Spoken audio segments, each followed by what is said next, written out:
Hello my dear students. तो आज हम इम्पॉर्टेंट क्वेश्चन सीरीज में प्लांट मॉर्फोलॉजी और एनाटॉमी के क्वेश्चन सॉल्व करेंगे। इससे पहले हमने प्लांट मॉर्फोलॉजी और एनाटॉमी के प्रीवियस ईयर्स के क्वेश्चन सॉल्व किए थे, लेकिन प्रीवियस ईयर क्वेश्चन के अलावा भी हम कई सारे वैरायटी ऑफ क्वेश्चन सॉल्व करने वाले हैं ताकि आपको हर तरह का क्वेश्चन मिल सके और आपका एनसीईआरटी बहुत अच्छे से स्ट्रोंग हो जाए। तो यहाँ पर मैंने आपको वेटेज पहले ही बता दिया था कि प्लांट मॉर्फोलॉजी और एनाटॉमी का क्या वेटेज है नीट एग्जाम में। मिनिमम 6 क्वेश्चन और मैक्सिमम 8 क्वेश्चंस तक पूछे जाते हैं। तो यहाँ पर अब हम प्लांट मॉर्फोलॉजी और एनाटॉमी के हर टाइप के क्वेश्चन सॉल्व करने वाले हैं। तो स्टार्ट करते हैं क्वेश्चन नंबर फर्स्ट से। क्वेश्चन नंबर फर्स्ट है, किस संरचना के द्वारा शाखा या पुष्प पत्ती के कक्ष में विकसित होते हैं। देखिए, इसने पूछा है कि कौन सी संरचना के द्वारा शाखा या पुष्प पत्ती के कक्ष में विकसित होते हैं। तो यहाँ पर ये तना है और इस तरह से ये पत्ती है और इसके कक्ष में पाई जाती है कक्षीय कलिका। इसके कक्ष में पाई जाती है कक्षीय कलिका। और क्वेश्चन में पूछा गया है कि पत्ती के कक्ष में ऐसी कौन सी संरचना होती है जिससे कि नई शाखा बन सकती है या नया पुष्प बन सकता है। तो ऐसी संरचना को हम कहते हैं कक्षीय कलिका, जहां से कोई नई संरचना या नई शाखा बन सकती है। ऑप्शन आपको दिया गया है शीर्षस्थ कलिका, जो बिल्कुल शीर्ष भाग में पाई जाती है, लेकिन ये कक्ष में नहीं होती है, ये पत्ती के कक्ष में नहीं है। तो शीर्षस्थ कलिका नहीं होगा, कक्षीय कलिका सही है। पार्श्व विभजोतक, ये तो विभजोतक ऊतक होता है। तो विभजोतक ऊतक का क्या कार्य होता है ये आपको पता है। और ये है प्ररोह शीर्ष विभजोतक। तो शीर्ष विभजोतक जो कि शीर्ष भाग में पाया जाता है, और पार्श्व विभजोतक जो कि तने के पार्श्व भागों में पाया जाता है और चौड़ाई में वृद्धि के लिए उत्तरदायी होता है। तो यहाँ पे आंसर आपका होगा सेकंड। चलिए नेक्स्ट क्वेश्चन लिखा हुआ है, चतुर्दीर्घी अवस्था पाई जाती है। चतुर्दीर्घी अवस्था मालवेसी में, सेकंड है फाबेसी में, थर्ड ऑप्शन है सोलेनेसी में और चौथा ऑप्शन है ब्रेसिकेसी में। तो यहाँ पे जब चतुर्दीर्घीय अवस्था की बात करते हैं हम, तो चतुर्दीर्घीय अवस्था ब्रेसिकेसी या क्रूसीफेरी में पाई जाती है। देखिए, क्रूसीफेरी का नाम क्रूसीफेरी क्यों है? क्योंकि ये चेयर जैसा है, कुर्सी जैसा है। तो कुर्सी में 4 पाए होते हैं, उसी तरह से यहाँ पे 4 दल होते हैं और इसीलिए इसे चतुर्दीर्घी अवस्था कहा जाता है। तो आंसर आपका या तो ब्रेसिकेसी, और ब्रेसिकेसी का नाम क्या है? क्रूसीफेरी भी है। तो यहाँ पर आंसर होगा 4। गलत जोड़े को ज्ञात करना है। यहाँ पे गलत जोड़े के बारे में हमको बताना है। पहला लिखा हुआ है अंतःभूस्थारी। अंतःभूस्थारी के लिए लिखा हुआ है क्राइसैंथेमम। दूसरा है घनकंद और उसके लिए लिखा है कोलोकेशिया। ऊपरी भूस्थारी, उसके लिए लिखा है दूब घास। और चौथा लिखा है कंद और उसके लिए लिखा है अदरक। देखिए, ऊपर के तीनों ये सही हैं। अंतःभूस्थारी इसका उदाहरण है क्राइसैंथेमम, अंतःभूस्थारी क्राइसैंथेमम, घनकंद कोलोकेशिया और ऊपरी भूस्थारी दूब घास। लेकिन अदरक की जब बात करते हैं तो अदरक कंद नहीं होता है, अदरक है राइजोम। अदरक है राइजोम, ये ध्यान रखिए कि अदरक क्या होता है? राइजोम होता है। चलिए नेक्स्ट क्वेश्चन। 5 पुंकेसर हैं और चिरलग्न बाह्य दल पुंज हैं। चिरलग्न बाह्य दल पुंज हैं और द्विकोष्ठीय अंडाशय है और बेरी फल है इसके पास में। ये किसके लक्षण हैं? लिलिएसी के, फैबेसी के, क्रूसीफेरी के और सोलेनेसी के।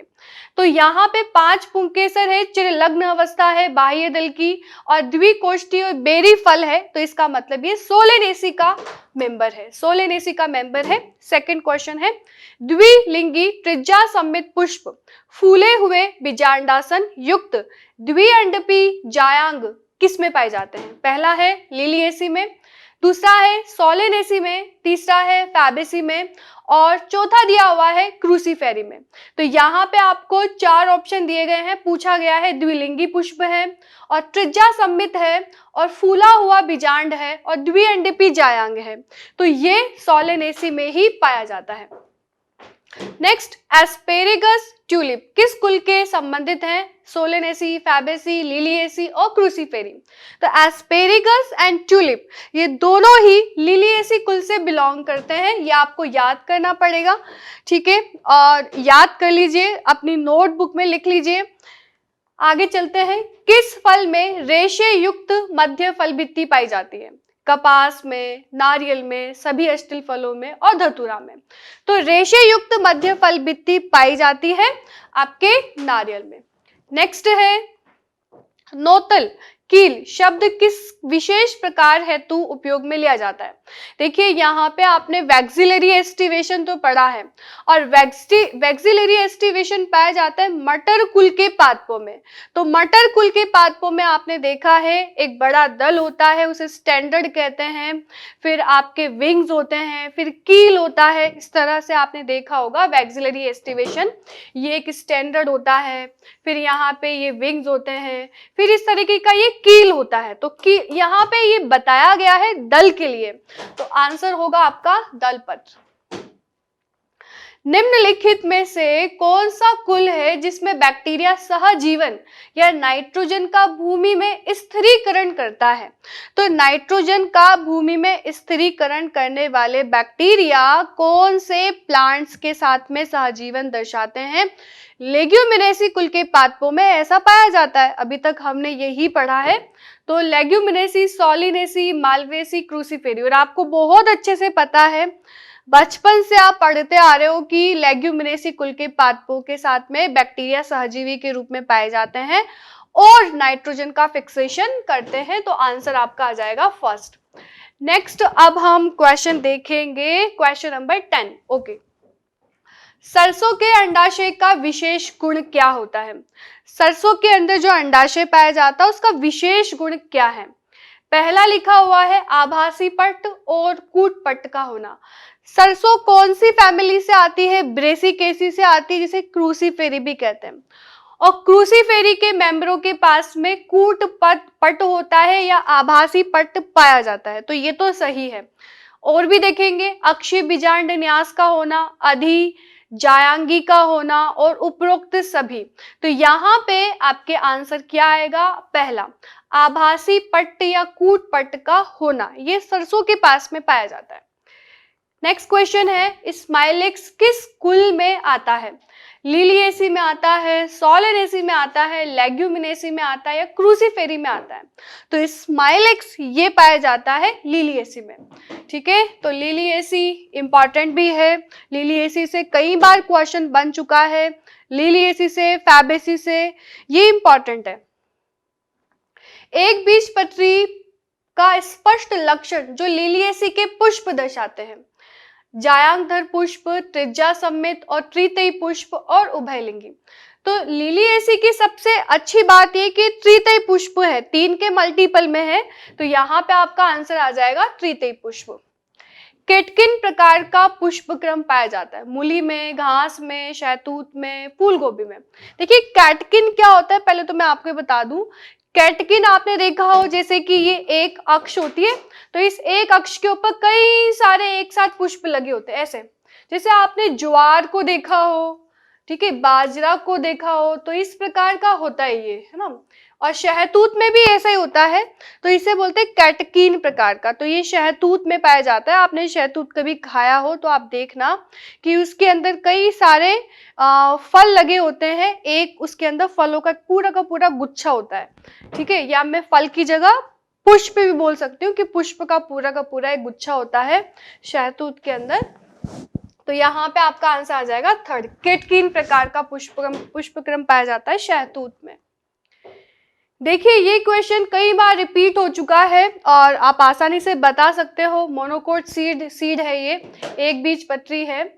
और ये क्या है? ये आपका एंडोस्पर्म है। एंडोस्पर्म जिसे हम क्या कहते हैं? भ्रूणपोष कहते हैं, भ्रूणपोष। और ये अच्छे से आपको याद कर लेना है डायग्राम, ठीक है। और एक और बात बता दूं मैं, इसमें जो ये लेयर है ना, ये वाली लेयर, ये बनी हुई है ये वाली लेयर, तो ये बनी हुई है एल्यूरोन की, ठीक है, ये एल्यूरोन की परत है, एल्यूरोन की परत है। पूछा है बी क्या है, तो बी यहाँ पे स्क्यूटेलम है, बी है यहाँ पे स्क्यूटेलम, ये आपको याद करना स्टूडेंट्स। और यहाँ पे सी है प्रांकुर, और इसके ऊपर है प्रांकुरचोल, प्रांकुरचोल, ये है मूलांकुर, और मूलांकुर के ऊपर है मूलांकुरचोल। और अब आप मैच कर सकते हो इस पूरे डायग्राम को, तो यहाँ पे आपका आंसर यहाँ पे क्या आ रहा है, पहला, ठीक है। ए में भ्रूणपोष, बी में स्क्यूटेलम, सी में प्रांकुर, और डी में आपके आ रहा है मूलांकुर। आगे के क्यों मैच नहीं कर रहे, क्योंकि यहाँ पर इसमें लिखा हुआ है कि सी मूलांकुर है, बल्कि सी मूलांकुर नहीं है, प्रांकुर है, तो इसलिए ये भी गलत है, ये भी गलत है, और ये भी गलत है।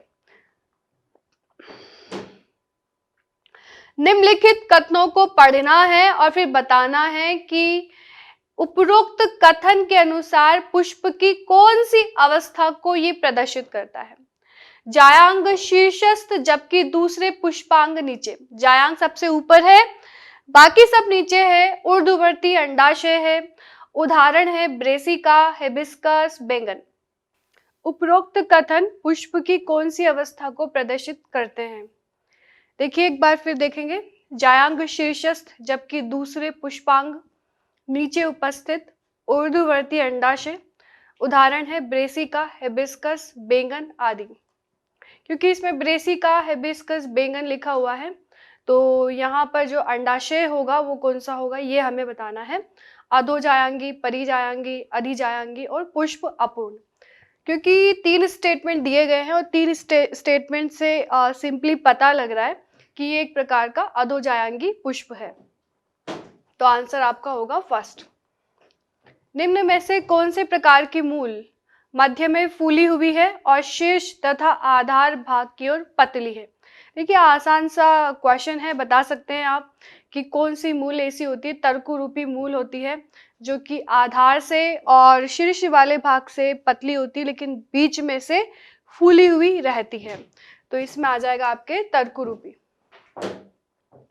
निमैटोफोर भाग लेते हैं उत्सर्जन में, भोजन में, श्वसन में और जनन में।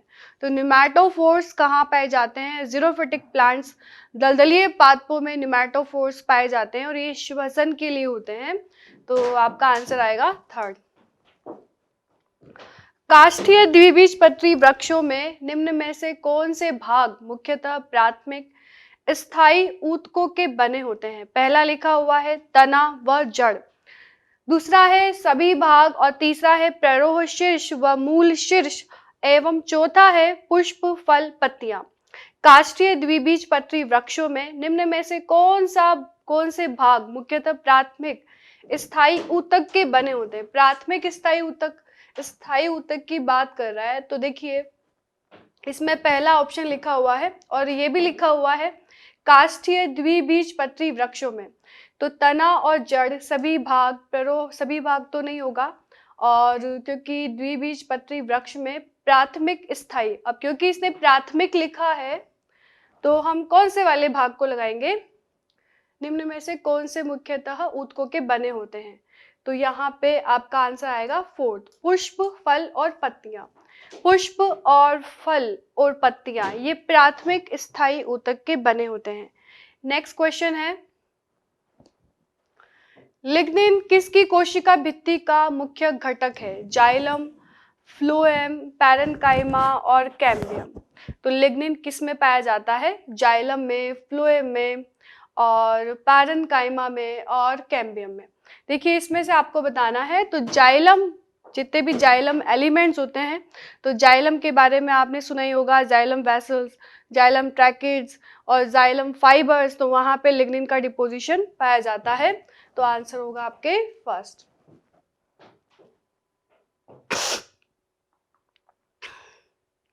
निम्नलिखित में से कौन मुख्यतः मृत कोशिकाओं का बना होता है।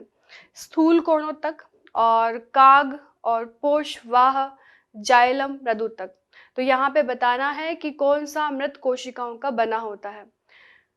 मृत कोशिकाओं का बना होता है काग, क्योंकि जाइलम मृदुतक ये भी लिविंग है, पोषवा ये भी लिविंग है, स्थूल कोणोतक ये भी लिविंग है और काग ये मृदुतक है।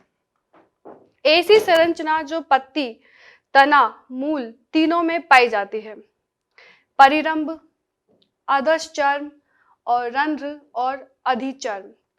तो पत्ती के अंदर, तने के अंदर, मूल के अंदर, इन तीनों के अंदर पाई जाने वाली संरचना है एपिडर्मिस, ये तीनों में पाई जाती है। अब यहाँ पे जैसे परिरंभ है, पेरिसाइकल है, तो पेरिसाइकल यहाँ पे पत्ती वाले रीजन में, और जैसे ये अधश्चर्म है, अधश्चर्म मूल वाले रीजन में, रंध्र है तो ये केवल तने में ही पाए जाते हैं। इस प्रकार से अधिचर्म एक ऐसी संरचना है जो सभी में पाई जाएगी। एधा के कारण क्या बढ़ती है? देखो एधा का मतलब है कैम्बियम, और कैम्बियम किस लिए होता है? ये विभज्योतकी प्रकार का होता है और ये विभाजन के लिए होता है, ग्रोथ के लिए होता है। तो ये लंबाई में, चौड़ाई में या परिधि में या कोई नहीं। तो एधा के कारण यहाँ पे क्या बढ़ती है? लंबाई, चौड़ाई या परिधि? तो पूरी परिधि ही यहाँ पे बढ़ती है एधा की वजह से। तो आंसर आएगा आपके थर्ड। परित्वक में सम्मिलित है केवल फैलम, केवल फैलोडर्म और केवल फैलोजन और फैलम, फैलोडर्म, फैलोजन, ये तीनों ही परित्वक में आते हैं, जिसे हम पेरिडर्म कहते हैं। परित्वक का दूसरा नाम है पेरिडर्म, जिसमें फैलोजन भी आता है, फैलम भी आता है और फैलोडर्म भी आता है। तो यहाँ पे आपका आंसर आ जाएगा फोर्थ। जड़ का शीर्षस्थ विभज्योतक भाग, विभज्योतक पाया जाता है केवल मूलांकरों में, केवल मूसला मूल की जड़ों में, केवल अपस्थानिक जड़ों में और सभी जड़ों में। तो जड़ का शीर्षस्थ विभज्योतक भाग किस में पाया जाता है? ये सभी जड़ों में पाया जाता है। चलिए, सुस्पष्ट वार्षिक वलय किन क्षेत्रों में बनती है? सुस्पष्ट वार्षिक वलय किन क्षेत्रों में बनती है? उष्ण कटिबंधीय क्षेत्रों में, समशीतोष्ण क्षेत्रों में, आर्कटिक क्षेत्रों में, भूमध्य रेखा क्षेत्रों में। देखिए समशीतोष्ण क्षेत्रों में ऐसा होता है क्योंकि वहां पे तापमान में वेरिएशन होता है, तो टेम्परेचर वेरिएशन होने की वजह से जो वार्षिक वलय वो बन पाती है। समर भी आता है, ठीक है, वहाँ पे ग्रीष्म ऋतु भी आती है, शीत ऋतु भी आती है, शरद ऋतु भी आती है, तो सारी ऋतुएं वहाँ पे रहती है और ज़्यादा तापमान में परिवर्तन रहता है। इसी वजह से शीतोष्ण एरिया में वार्षिक वलय सुस्पष्ट रूप से दिखाई देती है और उष्ण कटिबंधीय क्षेत्र में नहीं दिखाई देती, क्योंकि वहाँ पे तापमान में परिवर्तन इतना नहीं होता है और पूरे साल भर लगभग एक जैसा ही तापमान बना रहता है, या फिर हम कहें मौसम। तने और जड़ में आधारभूत अंतर यह है कि तने का जाइलम होता है। तने का जाइलम कैसा होता है? अंतः आदि दारू, बाह्य आदि दारू और मध्य आदि दारू और बहु आदि दारू। तो तने के जाइलम के बारे में बताना है। तने का जाइलम होता है अंतः आदि दारू, ठीक है। बाह्य आदि दारू जाइलम में क्या होता है? प्रोटोजाइलम केंद्र की ओर और मेटाजाइलम परिधि की ओर। बाह्य आदि दारू में हमेशा ध्यान रखना कि प्रोटोजाइलम बाहर और मेटाजाइलम अंदर की ओर। तो यहाँ पे लिखा हुआ है प्रोटोजाइलम परिधि और मेटाजाइलम अंदर। प्रोटोजाइलम मेटाजाइलम दोनों ही केंद्र में, ये गलत है, और प्रोटोजाइलम मेटाजाइलम से घिरा हुआ। तो यहाँ पे करेक्ट आंसर आ रहा है आपके सेकंड। आपको ध्यान रखना है बाह्य आदि दारू, जिसे हम एग्जैक्ट कंडीशन कहते हैं। एग्जैक्ट एंड डार्क आपने दो प्रकार की कंडीशन पढ़ी होगी। तो एग्जैक्ट के अंदर जो प्रोटोजाइलम है ये हमेशा बाहर की तरफ होगा और एंडार्क के अंदर प्रोटोजाइलम अंदर की तरफ होता है। क्वेश्चन नंबर 29 है, क्यूटिकल अनुपस्थित होती है जड़ों में, पत्तियों में, तनों में और उपरोक्त सभी में। तो क्यूटिकल अनुपस्थित होती है जड़ों के अंदर।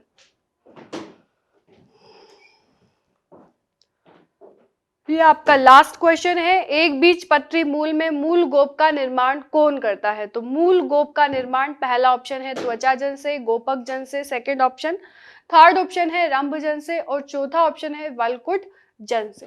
तो यहाँ पे आपके आंसर आएगा गोपक जन। आपको ये ध्यान रखना है कि एक बीज पत्री मूल में मूल गोप का निर्माण किससे होता है? गोपक जन से होता है।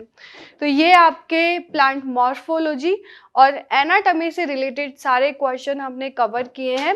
अब इसके बाद में हम और भी पार्ट देखेंगे। ये पार्ट फर्स्ट था जिसके अंदर आपने देखा कि मॉर्फोलॉजी और एनाटॉमी के क्वेश्चन किस तरह से बनते हैं। तो मिलते हैं नेक्स्ट क्लास में, अब तक के लिए थैंक यू।